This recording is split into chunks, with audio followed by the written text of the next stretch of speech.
ह्या कारखान्याच्या आत येऊन बसायला सुद्धा महापुण्य पाहिजे, यांना ठेवा.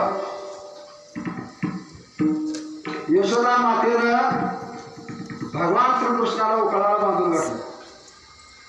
दुसऱ्या गवळ्याने मला त्याला तुला काय कळतंय का, म्हणजे देव तुझा कळतोय ना, चोऱ्या करतोय ना, देवाला बांधून घातली म्हणजे उकळाला का बांधायचं?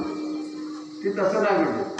या उकळावर उभारून म्हणजे चोरी केल्या म्हणजे, जितका हा चोरी करतो म्हणजे त्याच्यापेक्षा चोरीला जो मदत करतो तो सुद्धा तितका गुन्हेगार आहे.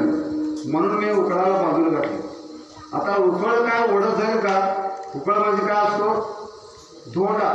दुसरं त्याच्यात काय नसतं.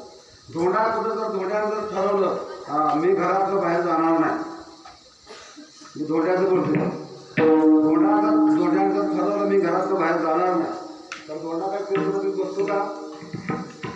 असे कितीतरी धोंडे घरात बसले.